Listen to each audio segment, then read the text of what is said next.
Olá pessoal, boa tarde. É, eu, eu queria gravar um vídeo hoje, mas eu não sabia exatamente sobre o que falar. Então eu comecei a questionar algo que está se fazendo, na verdade sempre se fez e atualmente está se fazendo muito presente na minha vida. E eu acho que sempre quando algo acontece assim, de muito marcante comigo, eu sempre me questiono, né? Eu aprendi na minha vida que, na verdade, a gente só tem essa ideia de que a gente é todo mundo muito diferente um do outro, mas na verdade nós somos todos iguais. Então eu resolvi gravar esse vídeo porque eu acredito que essa reflexão possa servir para você também, que é a questão de como é que você fala a respeito de si mesmo, né? Tiveram momentos na minha vida em que a forma como eu me enxergava era muito negativa, né? Momentos em que eu achava que eu sempre tive assim essa sensação, né? Eu compartilhei isso recentemente em um workshop que eu dei e algumas pessoas falaram: "Nossa, essa sensação é tão forte para mim também". Eu sempre tive a sensação de que existia algo de errado comigo, né? Quando eu olhava para a vida das outras pessoas, quando eu olhava para aquilo que as pessoas estavam experimentando, tudo aquilo que acontecia com elas e aquilo que acontecia comigo, eu tinha uma percepção muito forte, uma opinião muito bem formada, digamos assim, de que tinha alguma coisa errada comigo, né? De alguma forma, eu não sei exatamente o que era essa coisa, né? Eu não tinha essa percepção exata, mas era como se eu tivesse vindo estragada, tivesse vindo com algum defeito de fábrica, e isso de alguma forma me fizesse menos merecedora de amor ou menos merecedora de atenção do que as outras pessoas. Essa sempre foi uma sensação muito forte assim na minha vida, que acabou sendo corroborada por uma série de situações que eu vivi e que acabavam reafirmando essa sensação de que eu não era boa o suficiente, eu não era tão boa quanto as outras pessoas, né? Já compartilhei algumas vezes, eu estudei num colégio hiper tradicional, hiper rigoroso, né? Enfim, com pessoas de um poder aquisitivo muito superior ao meu. As pessoas tinham todas sobrenomes famosos, enquanto os meus pais, eles se esforçavam muito para pagar a escola com o salário de uma engenheira e de um médico. E eu não ia passar férias na Disney todos os janeiros, né? Acompanhada das babás.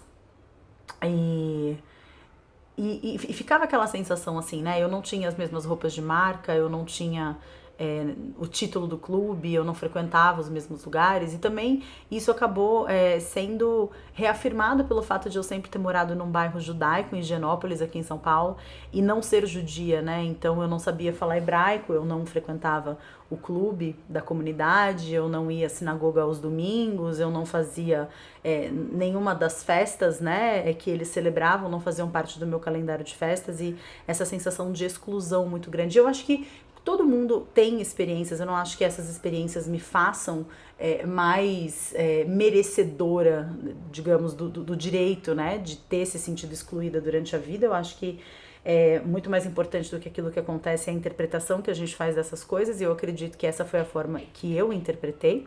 Né? Outras pessoas que tenham passado pela mesma situação talvez tenham tido uma outra experiência, uma outra sensação, mas o fato é que, na minha experiência, isso deixou um registro de rejeição muito grande, isso deixou um registro de não pertencimento.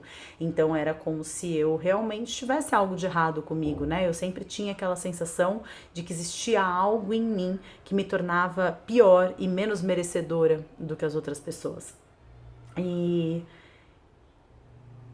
E voltando no tempo, né, e refletindo um pouco sobre essas questões, a maternidade vem sendo um convite constante a revisitar a minha história, a olhar para as situações que eu vivi. É, é natural, né? Quando você tem um filho, você busca essas referências daquilo que você viveu. E eu fazendo isso, eu tenho me confrontado com uma percepção de que essas vivências de rejeição, elas aconteceram no meu passado, né? Elas aconteceram no meu passado. É algo que faz parte do meu passado, é algo que faz parte da minha história, é algo que aconteceu a um determinado número de voltas da Terra em torno do Sol atrás.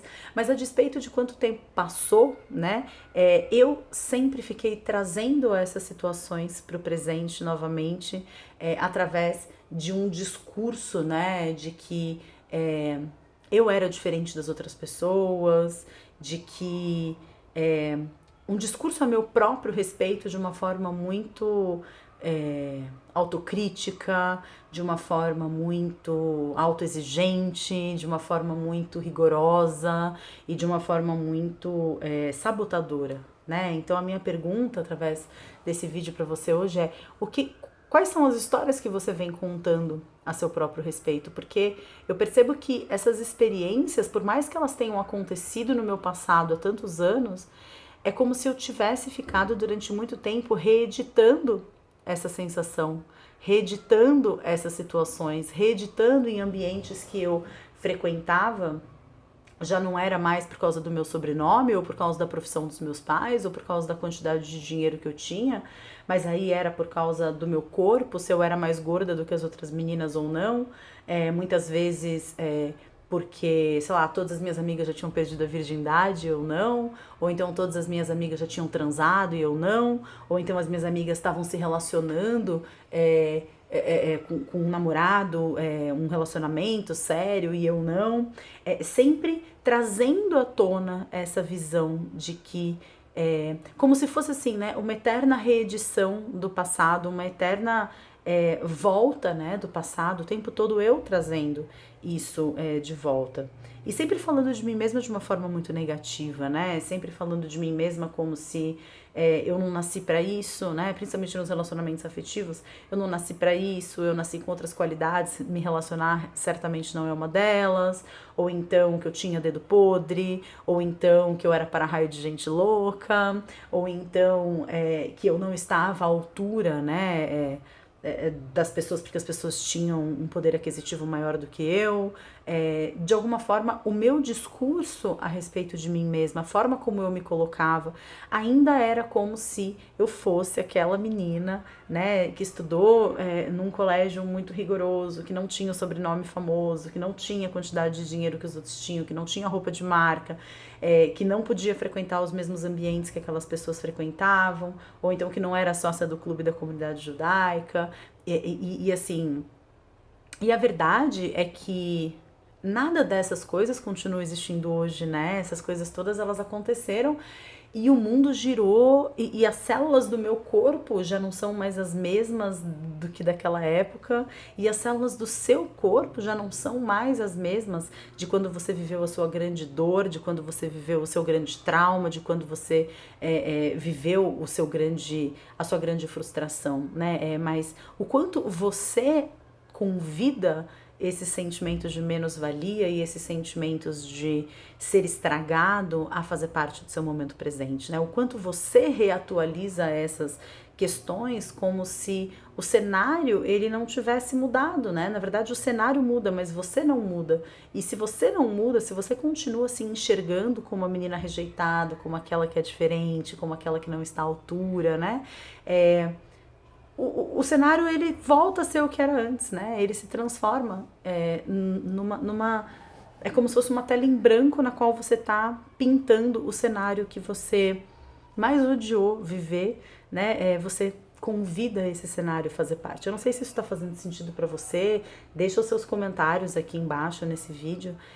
Eu acho que a maior batalha do ser humano, acho que o maior desafio de todos nós é a gente conseguir realmente enxergar o momento presente como um momento absolutamente novo, em que as coisas elas só vão acontecer ou não se você permitir que elas aconteçam, né? Nada acontece de novo, nada acontece de novo, nada é igual, a mesma volta da Terra em torno do Sol acontece num momento diferente, nada é igual, a não ser que você faça ser igual. Então reflita sobre isso, reflita de que modo você vem repintando as mesmas histórias e trazendo o passado para fazer parte de um futuro que na verdade é inteiramente novo e vai ser inteiramente novo se assim você permitir.